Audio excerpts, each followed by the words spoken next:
শ্রীমদ্ ভগবদ গীতা যথাযথ।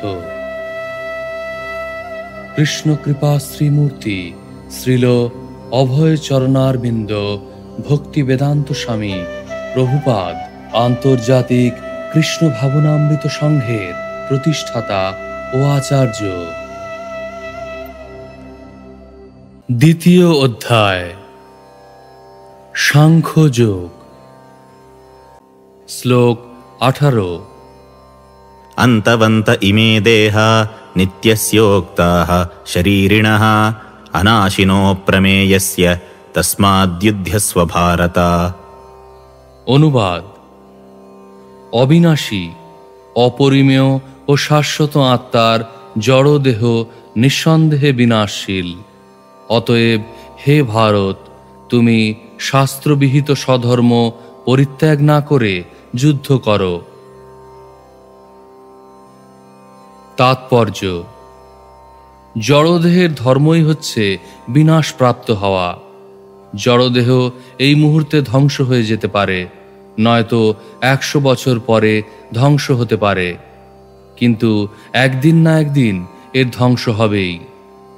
অনির্দিষ্টকাল পর্যন্ত আত্মাকে টিকিয়ে রাখার কোনো সুযোগ নেই, কিন্তু আত্মা এত সূক্ষ্ম যে তাকে দেখাই যায় না, সুতরাং কোনো শত্রুই তাকে হত্যা করতে পারে না।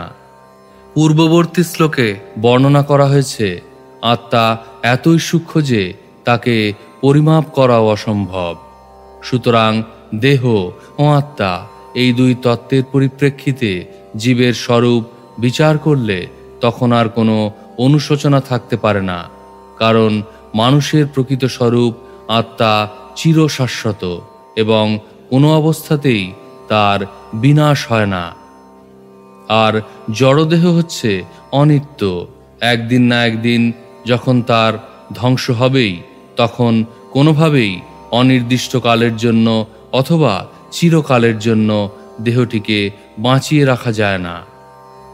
পূর্বকৃত কর্ম অনুসারে সমগ্র আত্মার ক্ষুদ্রাতিক্ষুদ্র অংশ এক একটি জড়দেহ প্রাপ্ত হয়। সেই জন্যই শাস্ত্রের নির্দেশ অনুসারে জীবনযাপন করা উচিত। শাস্ত্রের নির্দেশ অনুসারে কর্তব্যকর্ম অনুষ্ঠান করার ফলে উপযুক্ত দেহ প্রাপ্ত হয়ে জীবাত্মা জড়বন্ধন থেকে মুক্ত হতে পারে। বেদান্ত সূত্রে আত্মাকে আলোক বলে সম্বোধন করা হয়েছে, কারণ সে হচ্ছে পরম আলোকের অংশ। সূর্যের আলোক যেমন সমস্ত ব্রহ্মাণ্ডকে প্রতিপালন করে, তেমনি আত্মার আলোকও জড়দেহকে প্রতিপালন করে। যে মুহূর্তে আত্মা তার দেহটি পরিত্যাগ করে, তখন থেকেই সেই দেহটি পচতে শুরু করে। এর থেকে বোঝা যায় আত্মাই এই দেহটিকে প্রতিপালন করে। দেহে আত্মা থাকে বলেই দেহটিকে এত সুন্দর বলে মনে হয়, কিন্তু আত্মা ব্যতীত দেহের কোনোই গুরুত্ব নেই।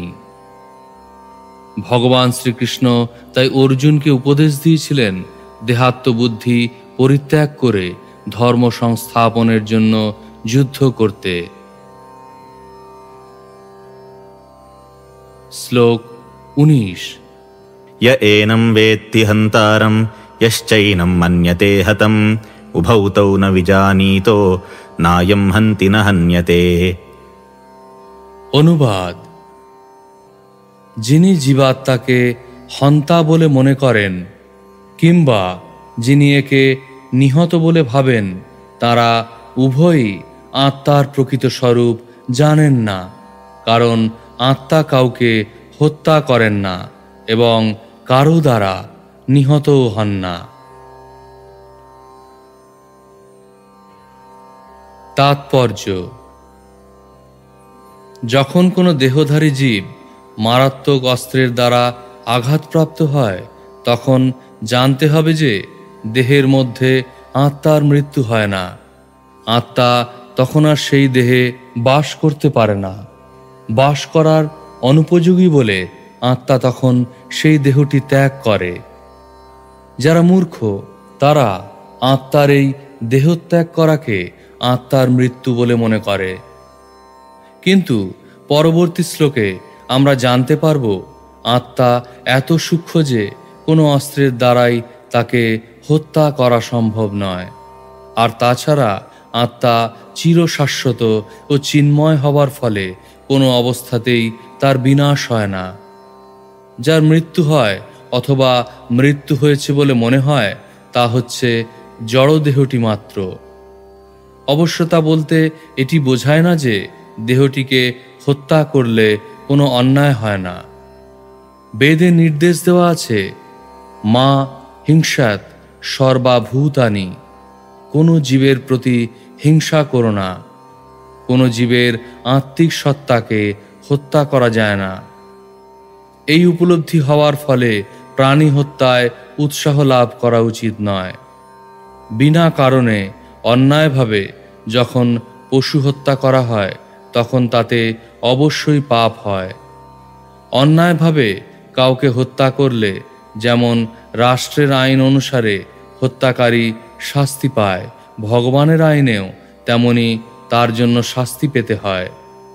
সনাতন ধর্মকে রক্ষা করার জন্য ভগবান অবশ্য অর্জুনকে যুদ্ধ করতে অনুপ্রাণিত করেছিলেন।